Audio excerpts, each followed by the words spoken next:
Everyone is looking for that next dynamic duo of wide receivers in the NFL, that pair that seems to be elevating the offense. Folks, Carolina Panthers have Tetairoa McMillan and Jaylen Coker.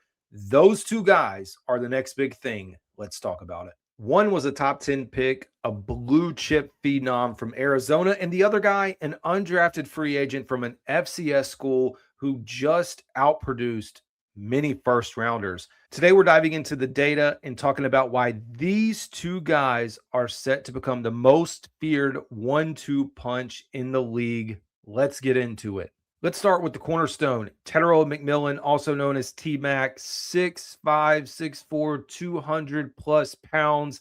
He's not just a receiver. He is a walking mismatch. At Arizona, he was a human highlight reel. He finished his college career with 3,400 receiving yards, shattered school records, and in his final year was a consensus All-American. But the stat that NFL scouts fell in love with the most, the contested catches.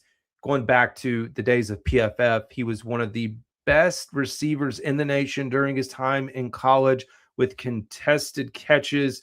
And he was very explosive. We saw that, there's no need for him to be open. If the ball is near him, he is going to make a play. And now we look at his rookie year in the NFL. He didn't just adjust, he dominated.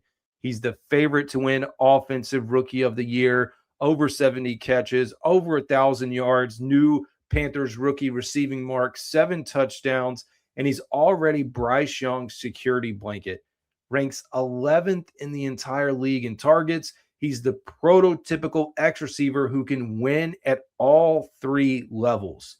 But here's where it gets interesting. Every Batman needs a Robin, but Jaylen Coker is starting to look like a second Batman. Coker's story is incredible. Coming out of Holy Cross, he was a big fish in a small pond, setting a school record with touchdowns.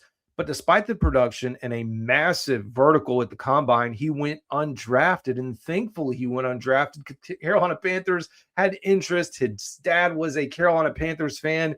And that's how he lands here. You talk about a mistake by 31 other teams. Carolina Panthers are very fortunate. And we had to go through this up and down of him making the final cut, then reverting to the practice squad, and finally was working his way back up into the lineup, producing or outproducing Xavier Legette last year and even into this year when you start comparing the number of games and snaps that these guys got.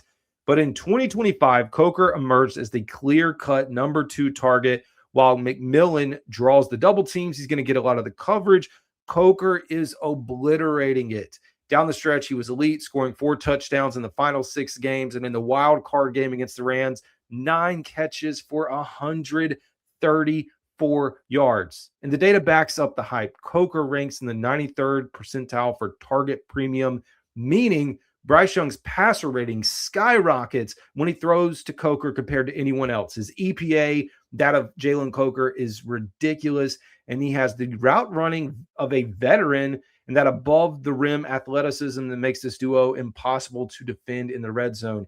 You look at what they were able to do down the stretch. Still some work to be done, but there is no doubt that Jaylen Coker has the tools. So why is this duo the next big thing? Let's talk about this as they fit into the Carolina Panthers offense.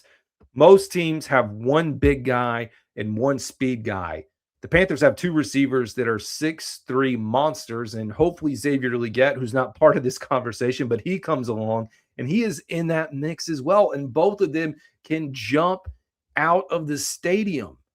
In a recent interview, McMillan said, if one person eats, we all eat. We saw this action against the Rams. McMillan ran a rub route that cleared out the secondary, allowing Coker to go for 52 yards. Then when the defense shifted to stop Coker, T-Mac found the soft spot in the zone.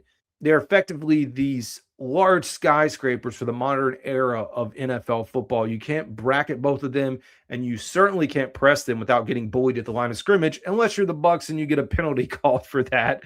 But there's no doubt that this tandem is for real. While the Panthers' passing game was ranked towards the bottom of the NFL for a while, these two are going to help Bryce Young elevate. And as Dave Canales builds trust, as Bryce Young builds trust, there's no doubt in my mind that we are going to see Bryce Young continue to ascend with this pair. The question is, can you have a third? Because you really do need a third target that steps up. Is that XL? Is it Jimmy Horn Jr.? Is it Bryson Tremaine? We've seen bits and pieces. I think if you could plug in a third and a tight end that can get you 500 yards, this team is going to be headed in the right direction. Whether we talk about McMillan's freakish reach, Coker's route running, the rest of the NFC South should be terrified, and I do believe that. But what do you guys think? Is T-Mac and Coker ready to be a top 10 wide receiver duo in the NFL, or do they need a full season to prove it? Let me know in the comments, and don't forget to like and subscribe for more Carolina Panthers content. See you guys later.